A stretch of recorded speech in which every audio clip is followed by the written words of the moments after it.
Good evening. My name is Thurman Greco, and the name of this program is Let's Live. And this is the first of a series of programs that I'm hoping to do that will involve local writers. Because I learned several months ago that Woodstock is jam-packed with wonderful writers that locally are not well known. They may be well known in with their client base, but they are not well known in Woodstock. So I'm making it a mission to try to introduce us to Woodstock and Woodstock to us. And of course, the first example I have is myself. I have written 3 books, and I'm on the verge of having 2 more published. The first one that I wrote is a Healer's Handbook, and this book is for sale. It's on its 2nd edition. It's gone out to 15 countries, and it's about wellness. And the important thing about this book is that it addresses our wellness through our spirituality. There's a lot of books out there that talk to you about being well, but they are more concerned with the germs and whatever. And I am too. This book talks a lot about germs, but and other kinds of diseases, but it does address the spiritual portion of every disease that we have. And the second book that I have written is called I Don't Hang Out in Churches Anymore. And this is a memoir about hunger. And it takes place in a food pantry. And because this is a memoir, this book is real. And all the names in it are real, and all the addresses are real, and all of the events are real. So this is a very, very interesting book. And it's gone out to a lot of interesting places too, but it is not locally known at all. And I have some guests this evening who have written a book about bullying. And I have a personal interest in bullying, and their book is called You're Amazing, and I'll Prove It. And I met this couple at a book day, which was held at the Mowers Meadow Flea Market last summer. And it was a really successful day, and it was so successful that the last week that Mowers Meadow was open, I spoke with John and Janine Maurer, and this coming season we hope to have 2 book days, because we think there are enough writers that we think we can possibly do it. So I will still have the book table, and I'm sort of in my mind, I'm worried a little bit about what I'm going to call it. This summer I call the book table Woodstock Books, but I'm thinking of calling it I Love Books, because I think that's more fun. I don't know whether that's going to work or not, but that's where I'm at now. So with that as the backdrop, I now would like to introduce our 2 guests and their books. So can you start off by telling me your name? Sure. I am Linda Brownell. And? Neal Brownell. Now, I know, because this is a book about bullying, that there's a story behind this book. There is a story behind this. And book. what is that story? Well, I was born essentially blind. I was misdiagnosed as being mentally slow. And because of that, I went through a lot of really hard times. Even once I got glasses, it took them until I was 7 years old for them to figure out that I needed glasses. Once I figured that I needed glasses, you would think that at that point they would say, oh, Neal's not mentally slow, he needs glasses, he's blind. But no, it was he's mentally slow and he's blind. And so that kind of treatment continued until I was 11, when I met a teacher who took the time to actually look at me and decide for herself who I was, rather than listen to everybody else. And once she decided that, no, this little boy is not mentally slow, she got down on her knees. I was only 11 years old. She got down on her knees, she looked me right in the eye, And she says, "You're smart." Well, I was a little boy, at 11 years, I had been taught that I was mentally slow, and so that was my world. I was mentally slow in my own mind. And so I looked at her and I said, "No, I'm stupid." And she says, "No, you're smart, and I'll prove it." And that's actually where the name came from. "You're amazing, and I'll prove it." It came from that teacher who changed my life. Where was this teacher? This teacher was in Philadelphia. My parents worked for Boeing, and Boeing is almost like being an army brat, where they moved you around the country all the time. And that was one of the really cool things about my life, is that I got to see the country, but it was also a really difficult time because I never really made any friends. And every time that we moved someplace, because we were in Boeing, we weren't in the military. In the military, at least you travel with the same families, but in Boeing we didn't. So every time we moved, there was always a new bunch of kids, and the new bunch of kids were introduced to me as me being the slow one. And so at that point, the bullying did start and things like that. Okay, so this book started with the teacher when you were 11. This book actually started when I was born. When I was born, essentially blind, is where it started because of the things that I learned from my blindness. One of the things that I learned from being blind for 7 years, and I tell everybody, I was tremendously blessed. At the time, I thought I was cursed, but I was tremendously blessed to be born essentially blind, because I had the rare opportunity to get to meet people and get to know them by sensing their spirits rather than seeing their physical form. And then when I got glasses, people started telling me, "Well, that person over there isn't as good because of any reason they wanted to give me.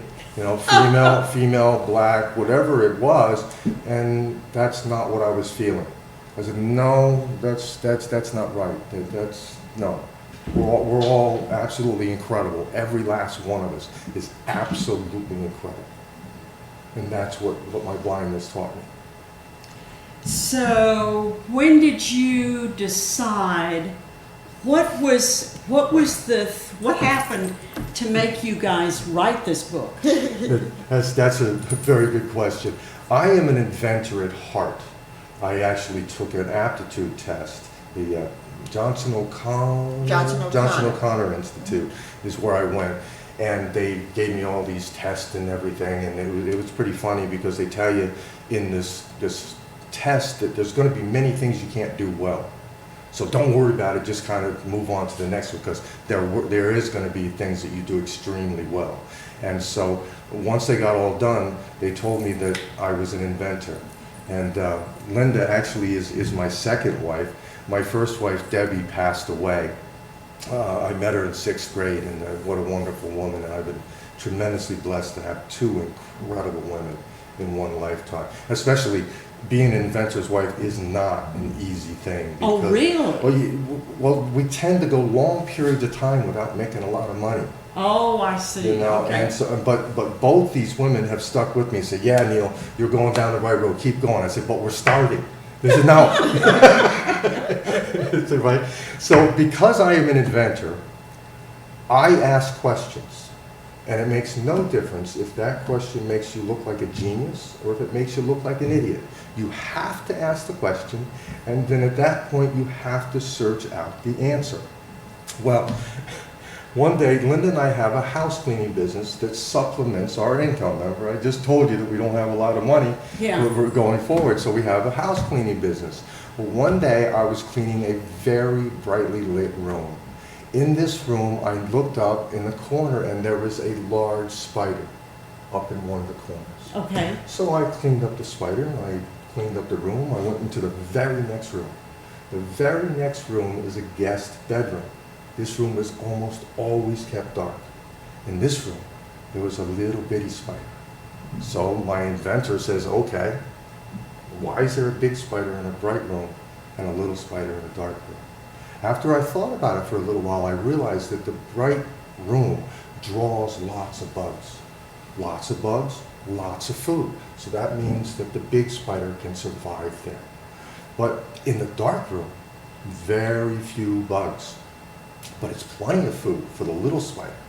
So one question leads to the next. So at this point I said, okay, now I know why they're in their locations. Is one of them better than the other? Which is that such a thing? Is one of those spiders better than the other? Well, I thought about this for a little while, and I realized that if you switch their roles, put the big spider in the dark room and the little spider in the bright room, both spiders die. And at that point, I am not a religious man, but I'm a very spiritual man. I find my spirituality very much like the native Indians. And at that point, I heard a little voice inside of me say, "You got it. Now write a book about it."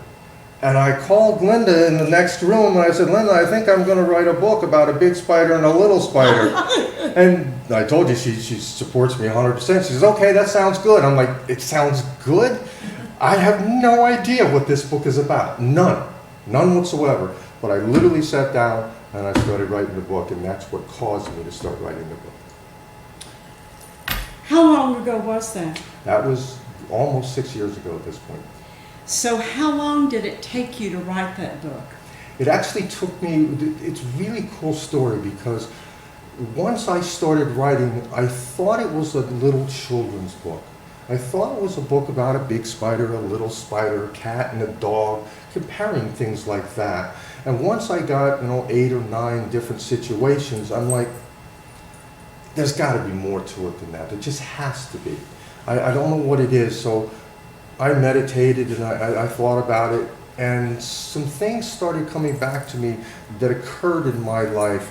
Or for one instance, is there was a boy in school that virtually nobody liked.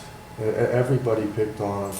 And I was the boy in the past. What happened was I was being picked on until I was 11 years old, and then we moved from Philadelphia to here. And Mrs. Anderson had taught me that I was smart, so nobody here ever found out that I was this insignificant person.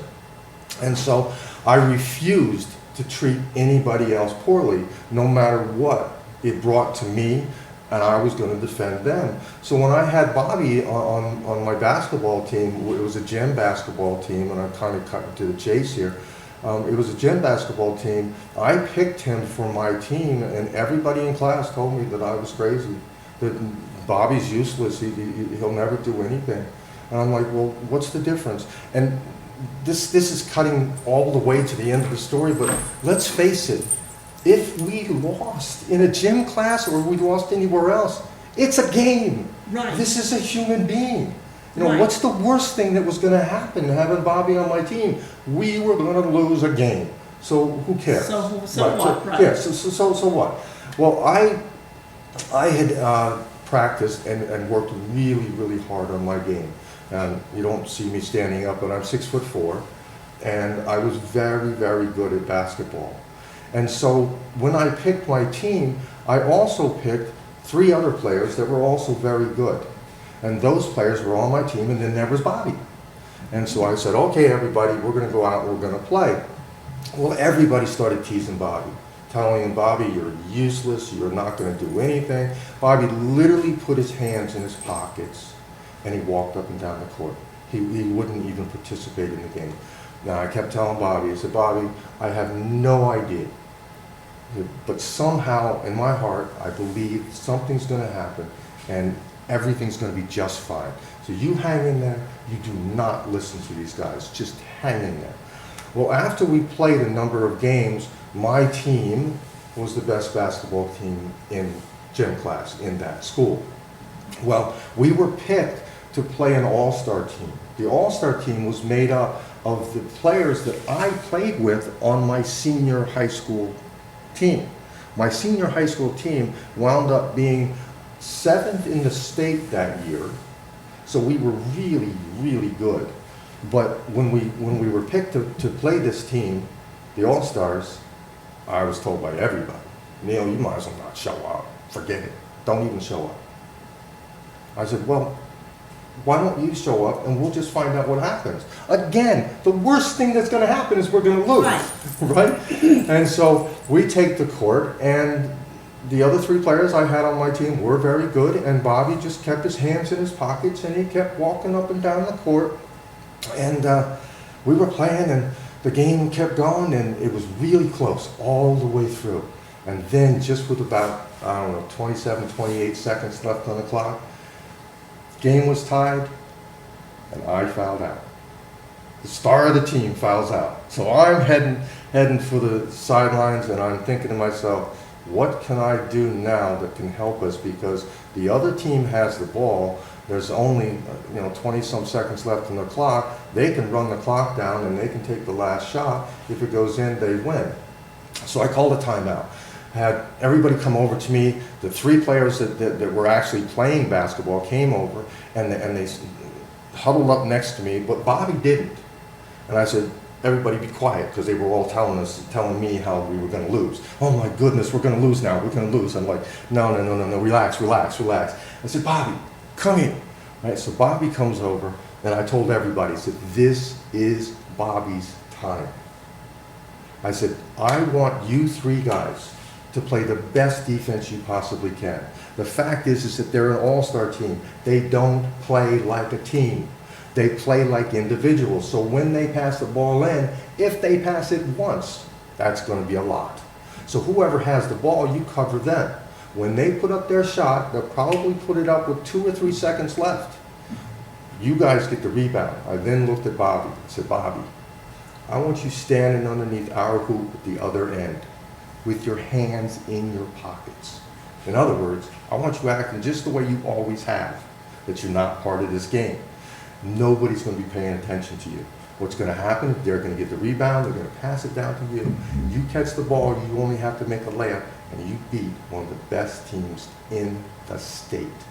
And that's exactly what happened. Bobby made that shot, and everybody was cheering and hugging for the first time. They actually saw that he had value. Wow. Yeah. That's an amazing story. Isn't that cool? Yes. Yeah, that's really cool. Do you know what happened to Bobby? I do not. I do not. I wish I did. So maybe I'll go on Facebook and look it up. Yeah, find him. Yeah. So, back to this book. A voice said to you to write this story. You had a moment Correct. in which you realized you were going to write this book. And you wrote it. And how long did it take you? The first draft or whatever, how long did that take you? It took about 2 years for me to put it all together. There was one other story that happened, is that once I got to that point, after 2 years, I realized that somebody was going to have to go out and they're going to have to promote the book. But I had never done any public speaking of any kind. And so I was looking around at my friends and I said, hey, would you go out and do me a favor and talk about this book? And they all laughed at me. They literally laughed at me. That is a good way, isn't it? And I said, what's so funny? I said, Neal, you're pretty good at talking. He goes, why don't you do it? And I said, okay, well, I'll go ahead and I'll do it, but I haven't done it, so I need to go someplace and practice. So I went to Toastmasters. Do you know what Toastmasters is? Absolutely. In case the audience doesn't, it's an international group that has clubs all over the world in different cities. And it's just business people and individuals who want to learn how to do public speaking, and you get together, and we have a class right here in Kingston. So if you ever wanted to go and improve yourself and learn your public speaking, that would be a perfect place to go. Well, I went there, and the really cool thing was that when I showed up, they said, hey, Neal, you can talk about anything you want. I said, anything? Anything at all? They said, yep, you can talk about anything. I said, all right. Well, next meeting, because you have to sign up for the next meeting to be able to speak, I put my hand up. I said, I want to speak at the next meeting. I want to, right? So they picked me, and they said, all right, you're going to speak at the next meeting. And I walked up to them, and I said, okay, I get to speak about anything, right? They go, no. I said, no? So you told me I could speak about anything. I says, well, That's true with the exception of the first one. The first speech, you have to speak about something else. Okay, well, what do I have to speak about? He said, you have to speak about yourself. I said, I don't want to do that. Too bad. You have to speak about yourself. I said, why? He said, because you're the easiest subject to talk about. So most people, when they get up and they speak in front of a crowd, they are terrorized to get up there, so they give them an easy subject, themselves, to talk about. And I said, well, it might be easy for other people to talk about themselves, but I really don't want to do this. And they said, too bad. So that night, I went home, and I sat down in my chair, and I literally had tears coming down my face. And Linda comes over and says, honey, what's the matter? And I said, well, something happened tonight, and something told me to write this book, and it was a big spider and a little spider. There's now telling me, this spirit that I feel inside of me is telling me that I have to revisit a time in my life that I haven't been to in 50 years. I buried it so deep that I had virtually forgot it ever existed. But now they're not only telling me I have to write this speech, but I have to get up in front of people and I have to give it. And that was the little Neal, the story that I told you at the very beginning. And so I went ahead and I wrote that story, and it became a main story in this book. Once that happened, Linda and I found a gentleman, Joe Tantillo. He's right here in Kingston. He lays out the books. In fact, he laid out this entire book. It's absolutely beautiful. Like I said, the beginning looks like it's a children's book, but it's really for anybody at all. But he laid it all out. Anyway, I got a hold of Joe, Linda and I did, and we said, okay, here you go. Can you lay it out for us, and how much is it going to cost? He says, okay. A couple days go by, I get a hold of Joe. Now, I told you I was an inventor. I have had some inventions that, well, long story, they should have gone really well. There was corporations who tried to steal them from me, but that's just the way life is. That's not what I'm here for, but I want to let you know that I had those, and they were really, really good things, and nobody came out of the woodwork to help me. And I understood that. People are busy. People don't have a lot of money. They just don't. So I understood that, they would cheer me on. Hey, Neal, this is a great idea. Keep going. But nobody came out of the woodwork to help me. So when I called up Joe, I said, okay, Joe, how long is it going to take to lay out the book? And how much is it going to cost? And he says, well, Neal, do you mind if I say something? I said, Joe, you've been in business for 30 years. Why wouldn't I at least listen to what you have to say? I can turn it down if I want, but I'm going to listen to you. And he says, well, I got a hold of a lady in South Carolina. Can I send the book to her for her to look at it? And I said, Joe, why? The book's done. And he says, Neal, this book is too important for it to be done wrong. It has to be done right. I said, okay, but when you hear that, you also hear money. So you say, how much is this going to cost me? And Joe says, oh no. Says, I'm not charging you a thing. Says, this is going to take another 2 years or so for it to get back to me. And the lady that's going to look at it isn't charging you anything either. Okay, so we sent it down to her. She looked it over for a few days. We got a hold of her, and she says, Joe's right, this book has to be done right. I looked for some more people for you. She took it on herself to start looking for other people for us until we found the right people to help us with the editing and with the drawings. Where did you find the right editor? The right editor, Susan Utendorsky. She's Adirondack Editing. Adirondack Editing. Mm-hmm. Yeah, she's brilliant, unbelievably brilliant. Yeah. To tell you how good this woman is, the first draft that I received back from her, I was looking through it in the computer, and I got to, I don't know, page 3 or 4 or something, and I'm reading her comments. Right? I get back to page, I don't know, somewhere around 75. And here she writes a comment, this is only the second time in this book that you use this word. I'm like, are you kidding me? You remembered one word out of all of this, yeah. all the way through? So she is brilliant, absolutely brilliant. And they got with Rich Molinelli is the one who did all of the drawings for us. He's down in the Carolinas also. And so that kind of... It just kind of found it.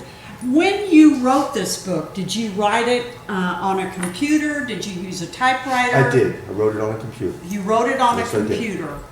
And how many words are in this book? That's a very good question. I don't even remember. That is a good question. I don't even remember. Do you remember how many words were in the manuscript when you sent them off? No, I don't. That's very I interesting. don't. And about how often were you at the computer with this book? Every day. Every day. Every day. So Yeah. this became something you did in the evenings, or this was your primary? With our house cleaning business, one of the things about a house cleaning business that most people don't know, and I haven't gone around telling people this because I didn't really want everybody to know it, but Linda and I are actually in the process of getting out of the house cleaning business. But the house cleaning business is a wonderful business to be in. There's always work. There's always somebody. If you're good at what you're doing, they're always looking for you. You can pick and choose what days you work, how long those days are, so on and so forth. When we first started, we were doing 6 houses a day, 6 days a week. We went ahead, we were able to pay everything off, and by the time this book came around, we were only working 3 days a week. So all the rest of the time we spent on the book. So you're doing 36 houses a week? Yeah, that's what we were when we were. What was way your back age when. category at that point? At that point, I was in my early 40s, and she was roughly the same. Yeah, so you had a lot of energy. Yeah, then. yeah, we're doing 3 houses a day now, and we're exhausted. You know, to kind of digress a little bit, do you all practice Reiki? We haven't. Have you learned Reiki? No. We have Well- heard of it, we don't know a lot about it. Because I do teach Reiki, and one of the things that my students have told me about Reiki is that they're not housekeepers. This is not something that they do, but all of a sudden people are asking them to clean their houses. Is that right? And they didn't, none of them, they don't understand this phenomenon because now they're a Reiki 1 or a Reiki 2, and all of a sudden people just out of the blue are saying, boy, you know. And I told them, I said, well, it's the Reiki. And I said, the people don't even understand, but they sense whatever it is. They sense the Reiki. So you were doing this all without any help. That's very interesting. So now you're working like 3 days a week. Correct. And so you were, at the time that you were writing this book, you had dropped down from 6 days a week to about 3 days a week. And you were writing this book. And Right. about how many hours a day did you write when you wrote? I never kept track of the time because I do love to write. I just love to tell stories. In fact, that's one of the things that Mrs. Anderson did. The teacher that finally convinced me that I was smart. What she did was she says, here's a piece of paper. Write about anything, just anything. And I was just a little boy that couldn't read and didn't do hardly anything. And so I'm like, I don't write. She says, write one sentence. Just write one sentence. That's all you have to write. So we started with one sentence, and what happened was she started seeing that I was writing about rocket ships because we were going to the moon at the time and things like that. And she got to the feel for what I was passionate about, and she started teaching me through my passions. And so when I sat down and started writing this book, I can't tell you how many hours. There's been times when I worked on an invention. Debbie, my first wife, says, I'm going to go to bed. It's 9 o'clock. I said, okay, I'll be right there. And the Next morning? Yeah, the next thing, she's standing there next to me going, well, I said, honey, I told you I'd be right there. She says, Neal, it's 5 in the morning. So, It's time to when get up. you're doing something you love, Yeah, there you just isn't write. a time frame. Well, right, it's always interesting to me. It's always interesting to find out how people create and how they write. So we know that you work on a computer, And are you working on another book? I am working on another book. First, I really want to get this one going, but I am working on one called, right now, I guess it's a working title, because this title has changed several times all the way through. The working title is Freedom, What Is It? And that is about? And that is about everything that goes into our way of thinking and how we determine what is freedom. I've actually gone, well, because of this book, I have contact with a lot of young people, and I have asked them, what's freedom? And nobody can tell me. I said, we always talk about freedom, and nobody can tell me. Right, what is it, right? You know, so I said, maybe I should sit down and I should start seeing if I can articulate this. It's one of the things I was able to do in this book, is I was able to articulate how incredible each and every one of us is, regardless of, you know, how smart you are or how skilled you are at certain things. You bring something really incredible to this world. And so I was able to articulate that, so I'm hoping that I can also articulate something as difficult as freedom. Well, because it's different for everyone. So, do you write? Yes. And what do you write, my dear? I've written in the past. I've lived in Nashville for 13 years. Uh-huh. And so I've written articles on country music artists and things like that. I did have an article in the big country music newspaper that they had down there when, about Carnegie Hall, when they had, years ago, when they had a country music night there.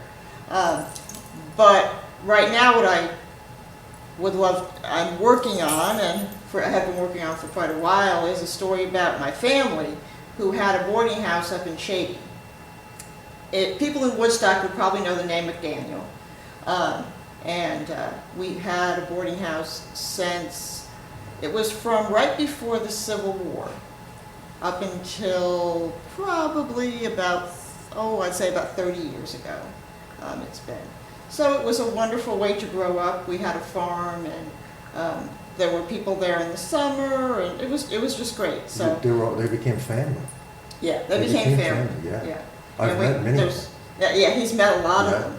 There are people that have given me stories and pictures and everything, so that's kind of my premise. I write some stories of my own about the family and how myself growing up, but then to do pictures of the guests and everything back then and now. Have either one of you taken any writing classes? No. No. Do you go to a reading group at all? No. Do you read things out loud? I actually do not. Do you, from time to time? I do. Will. I have in school and stuff. Yeah. Yeah. I'm actually a very poor reader. I read, but I read very slow, and I understand what I'm reading extremely well. Yeah. But I'm very frustrated because of how slow I read. But I didn't even start to learn to read until I was 8, and I wasn't encouraged until I was almost 12. You know, that's a more common phenomenon than people understand. I have my oldest daughter did not learn to read until she was 12. Is that right? And we had a situation, a bilingual situation, because we were living in Venezuela and Mexico and then going to English language schools. And you run across these children, and she's a very slow reader, but understands exactly what, and intelligent, as you are. But the reading was a hang-up for a long time, and I think part of it was the language, and in your case, it was the language, because no one really talked to you very much, so that's part of it. So you don't go to a writing group. Now, when do you write, my dear? I haven't done a lot lately because I'm helping him with this book, and it's been a very big project. Marketing. Yeah, the marketing is really, it's amazing, because the writing and the editing and that and stuff is easy, but then you get to the marketing, it's like, oh my gosh, especially today with social media and all that. It's not something that we know. We know the old-time marketing with magazines and things like that. Well, you know, also, I'm finding that writing and marketing what we write is discriminatory. I really do. The young writers are the ones that are going to go to the big houses, because the big houses are going to take them. Right. Because they see a young person as something that they can take along, and you know, we can help this person develop his or her whatever, and we can have this person for 10 to 15, 20 years. And they look at somebody that's over 40 and they don't see that opportunity at all. So it is up to the mature writer to learn to market his or her own product. And I am finding that there are many people, and I'm in the crowd, that really don't market their book that well because there's just not the interest.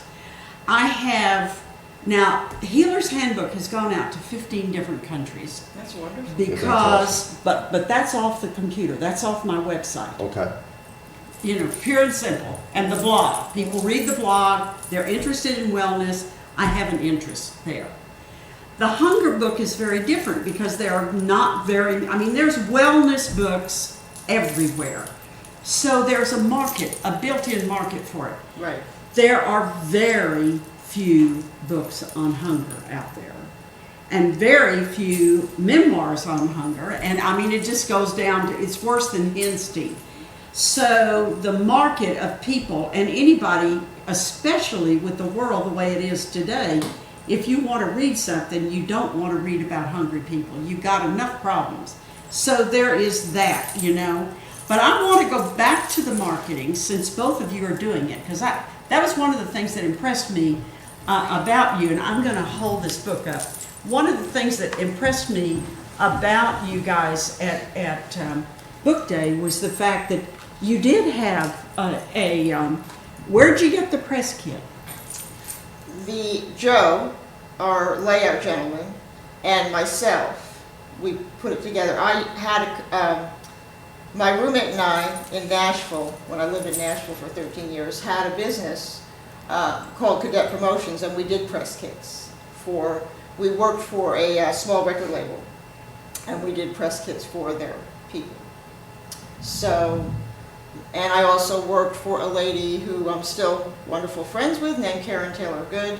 She is a motivational speaker and songwriter, and and I worked with her press kit, and you know, I interned at her office. So I've worked with press kits quite a bit over the years and learned a lot. So we put that, Joe and I put that together. Okay, so you did have a background, because I have a very strong marketing background, and it never even occurred to me to put together a press kit, nor did anybody else that was in that crowd on Book Day, nor has anybody else that I've run across that's writing a book. And I went to, not have gone, that's not what we do as writers, we went. I went to and do go to Turning Mill in Palinville, and I don't know if you know Lucy Swinson. I don't, but my sister, Mary Juliana. Oh yes, it goes she to goes. Turning Mill. Yes. Yes. Okay. Mary and I go to Lucy Swinson, who is up for sainthood, and because I mean literally, she's up for sainthood. And because she is so patient and so wonderful for us. And Mary, by the way, I'm going to ask Mary to come to this table as well. Definitely. She is so talented. She is. But you know, it was like I went out because I love the West Hurley Library. So I went out to the West Hurley Library and I told her about your book, and then I said, and here's this press kit. You know, the press kit was there. Here it is. When you're ready, it's waiting for you. And they'll do a wonderful job. And you know, that gets you so far. And then, you know, to say, there is no press kit. So maybe at some point you might come on sometime and talk about how to do a press kit. Sure. One of the things I did learn about a book is that you're looking at about 40,000 words in a book. Okay. Right. Yeah, I can tell that's Okay. I'll take your word for it. absolutely. I know. And I went, you didn't go anywhere. I went to Gotham Writers in New York City. I rode that bus every week for years, and I loved every minute of it. Riding the bus from New York City and doing my homework, both going and coming, and I would go down, and if I got next to somebody that was talkative, he was ready to get off the bus before I was ready to pitch him out, because I had to have quiet to do my homework, and so did all the other people around me. And then I coming home, I did my homework, and I learned so much, because I did not consider myself to be a writer. Although I did have a moment at which I knew this book was going to happen. So you do have a moment. Right. And did you have a moment about your memoir that you're writing, or your history? I've always loved the history of my family. So, I don't remember having a specific moment, but I started writing some articles about different events with my family and things like that. So, but I don't remember having a specific moment, but I just always wanted to, And Janine Maurer, of course, who you know, has said to me that there really isn't a book specifically about my family. There have been stories in various books about my family, but nothing about the whole thing. So now you and Mary can work on that one now. Well, I think that's a wonderful thing to write on, and I'm just amazed that you got a book out, and you said it 4 years. 4 years. I've been working since 2013 and going with teachers. And of course, I wasn't a writer, so there's a lot there. I had to learn an awful lot. And this book was never intended to be a book. I taught, and I don't do it anymore because I write, reflexology, and these were all of my notes for teaching reflexology. And Lucy Swenson from the Turning Mill, she took classes. Every class she would say, okay, is your book ready? Is your book ready? Is your book ready? And I'm going, but let us take a break here, because we're almost out of time, and I want to know, how can somebody buy this book? Okay. How can they buy it? Well, I'm going to send that to her. Okay. Well, we have two websites, nealgbrownell.com and also youramazingandI'llProveIt.com. And they both at this point will go to Amazon at this point. We don't have a shopping cart set up yet, but we're working on it, because we do have T-shirts that we're putting together now, and other products that we want to put together around the book. So we want to get a shopping cart for it, but it's not ready yet. But in order to actually get the book, just go to Amazon. Just go to Amazon. You're Amazing and I'll Prove It in the search, and there you go. Okay, I'm going to recommend Lucy Swenson from the Turning Mill, and Mary knows about her for the T-shirts, for the shopping cart, for all of those things. Cool. And her prices are extremely reasonable, and she's wonderful and honest. And listen, anybody that'll put up with me is up to something. So how much is the book? The book is $14.95 for the paperback and $5.99 for Kindle. Okay. On Amazon. On Amazon. Now, if somebody sees you on the street tomorrow at Hannaford's, can they get a copy out of your back? They sure can. Okay, they can go to the back of your car. Yep. That's an important thing. Yes. And where do you leave these? Where do you leave your these little flyer things? The bookmarks? Yeah. Various places. Adams, all over the place, yeah. Hannaford, Adams. yeah. Yeah. You leave them at Hannaford. Tell me about any this. place where we can lay it out. We find. Now, Hannaford's over here in Woodstock, or Hannaford's in Kingston? Kingston. Kingston, yeah. At Kingston Plaza, or over there by the mall? Kingston Plaza we went to, and over by the mall. By the mall, Yeah. both. Okay, because that's very important. Being able to contact someone. Now, do you give classes in bullying? Yeah, well, we actually teach classes. You're amazing, and I'll prove it. What happened was we went to the first book festival that we were going to go to. It was a very small book festival, and it pretty much got rained out that day. Well, a lady walks over to us, and she says, I have some friends that I think might want this taught to ARC and places like that. Do you have any paperwork? And that's when Linda gave the media kit to this woman, and she left. And at that point, I looked at Linda, because I know that marketing is a numbers game. If you give it out to 100 people, if you get 2 people to come back to you, you've done really well. Yeah. And so I told Linda, I said, well, we got to give out 99 more, and we might get 2. Well, about a week later, the gentleman from ARC called up and asked us if we would come teach it. So we've actually taught at St. Mary of the Snow, the 7th and 8th graders there, and it's been a lot of fun. It's been a lot of fun, and the response has been great. I've been excited. You've gone to St. Mary of the Snow. Now, are there other places that you plan to go to? Well, we did also teach the class at Barnes & Noble twice. They asked us back twice. Yeah. Oh, St. Mary of the Snow also asked us back. Right. And Hurley Library, we just did a book talk at Hurley Library, but Kristen's been talking to us about coming back and doing the class there. So that's the main classes that we've had so far. We're talking to the Boys and Girls Club, and we're talking to the Children's Home in Kingston and places like that. Hit the Tivoli Library. Okay.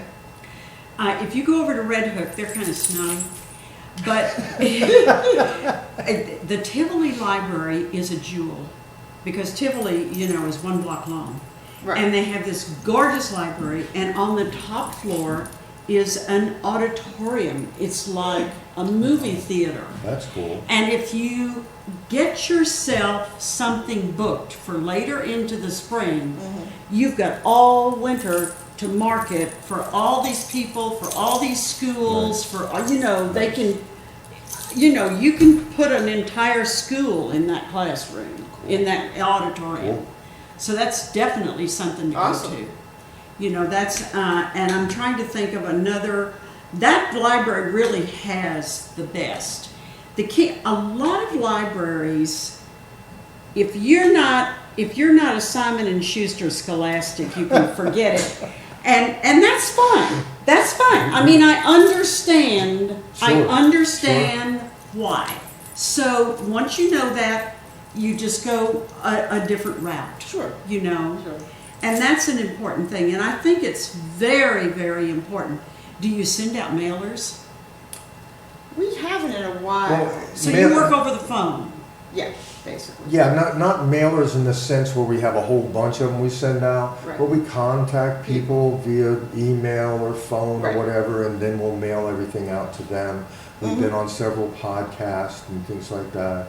After they got the book, then they wanted us on. Yes. Yeah. Send them the press kit and the book, and then they, I think that's wonderful. That's great. Well, so you've got a book. Do you have any idea how far you are into that book? I don't actually, but I've been actually thinking about doing a blog to kind of start off with this, showing the stories and stuff like that. So that's what I'm thinking about right at the moment. She's got like 100 brothers and sisters because they came to the house during the summertime, and when you meet, it's like, Linda, it's like they're I'm telling you, brother and sister. And so she's actually asked them to put down some of their thoughts and what they experienced when they were at the house growing up.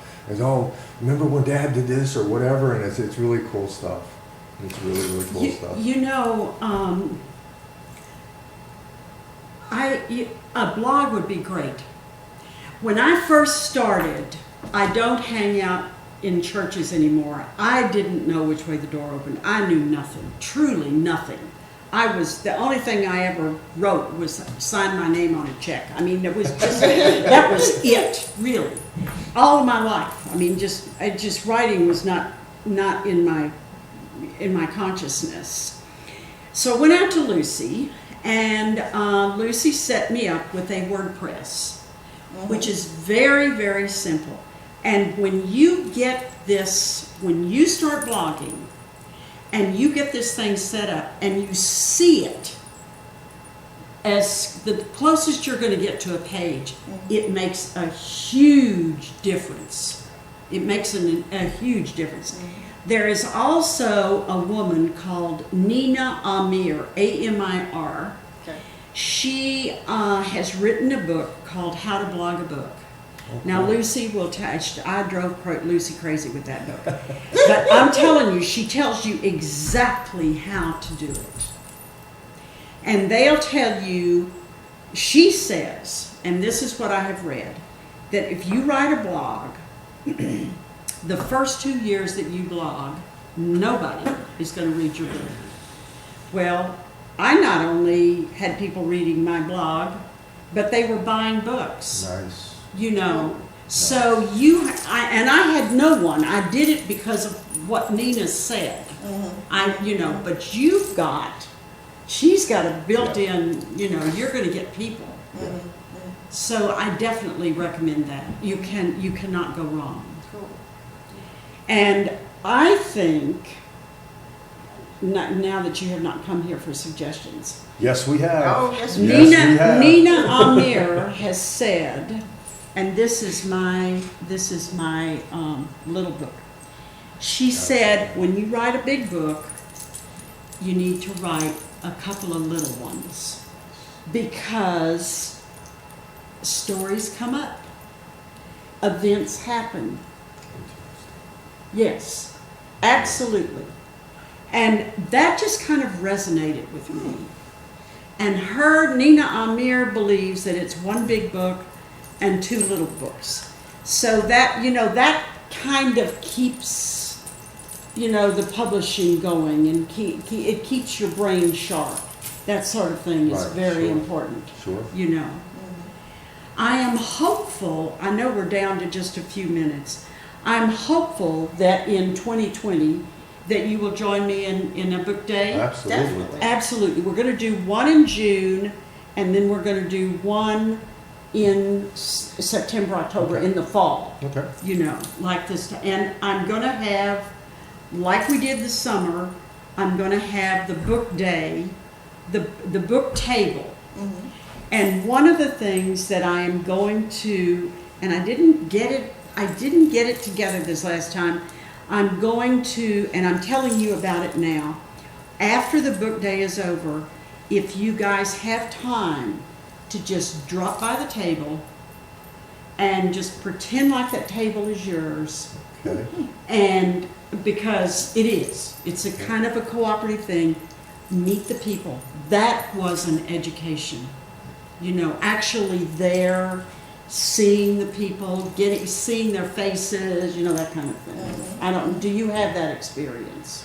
It's wonderful when we meet the people. Yeah. We've had people come up to us and tell us about how they were bullied. And to some degree, they were bullied so much worse than I ever was. And they're buying the book saying that I'm going to read this and see if I can find myself. And then they come back and they buy more books, and they say, I'm going to give them out to my friends and help them find themselves and things like that. It's really, really nice. It's an amazing thing. It truly is. So being there at that table and meeting the people. Do you have any suggestions? If somebody's getting ready to write a book or has written a book or whatever, do you have any suggestions for anybody? Find your passion. Find your passion. Find your passion. What about you, girl? We always like to recommend the people that we've worked with to help young writers and stuff like that. Because it's hard. It was hard for us to find, and Joe helped us so much. He's a mentor. He doesn't just lay out the book. Yeah. He's a mentor. He helped us find the What he did, illustrator. yeah. He helped us find, in the long run, the editor, and he was such a big help. And we built a team, and it was wonderful. Yes, I think that's extremely important. I think that's really part of the... Are we out of time? We have 2 minutes. Okay, we've got 2 minutes left. We are talking about You're Amazing and I'll Prove It. I have one other question that I do want to ask. We've only got 2 minutes. Go for it. If you see a person bullying somebody, what do you do? Well, one of the things I did as a child was they were picking on me, and so I said, look, leave them alone, pick on me. I don't know why, I was so used to it, I guess, that, I'll do it, but yeah, I always intervene. I said, leave them alone, just leave them alone.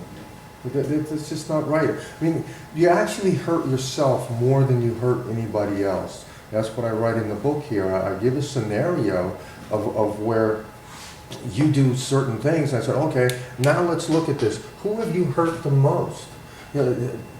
Bigotry or anything like that hurts everybody, but it hurts the person doing it the most.